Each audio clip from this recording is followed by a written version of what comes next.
तोरू train में बैठा Tokyo लौट रहा था, लेकिन उसके मन में न जाने कितनी बातें घूम रही थी। नाओको से मिलने के बाद उसे महसूस हुआ कि वह उससे कितना जुड़ा हुआ था, लेकिन क्या वह कभी पूरी तरह ठीक हो पाएगी? और अगर नहीं, तो क्या वह जिंदगी भर उसका इंतजार करेगा? इन सवालों का कोई जवाब नहीं था।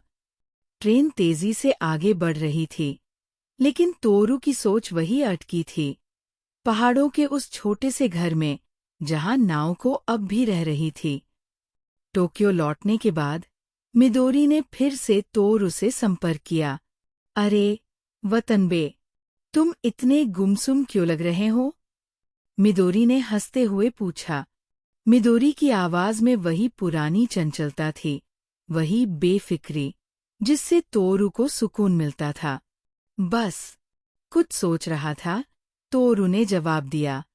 तुम हमेशा कुछ ना कुछ सोचते रहते हो। कभी खाली दिमाग से जीना सीखो, मेरे दोस्त। मिदोरी ने मुस्कुराते हुए कहा। मिदोरी हमेशा की तरह जिंदगी से भरी हुई थी। उसने तोरू को एक किताब पकड़ाई। ये पढ़ो, शायद तुम्हारी सोच थोड़ी बदल जाए। तोरू ने किताब को देखा और मुस्कुरा दिया। मिदोरी हमेशा उसे हंसाने की कोशिश करती थी, लेकिन उसके मन में अब भी नाओको के सवाल घूम रहे थे। मिदोरी और नाओको दो बिल्कुल अलग दुनिया थी।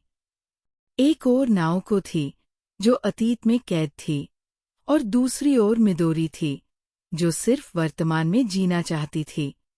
एक शाम मिदोरी ने अचानक एक अजीब सवाल पूछा। अगर मैं मर जाऊं, तो तुम मेरे लिए क्या करोगे? तोरू इस सवाल से चौंक गया। ये कैसा सवाल है? उसने पूछा। बस सोच रही थी। अगर मैं अचानक गायब हो जाऊं, तो क्या तुम मुझे याद करोगे? मिदोरी ने हल्के से मुस्कुराते हुए कहा। तोरू के पास कोई जवाब नहीं था। वह नाओको के बारे में सोच रहा था। क्या उसने भी यही सवाल खुद से कभी पूछा था? उस रात तोरू देर तक जागता रहा।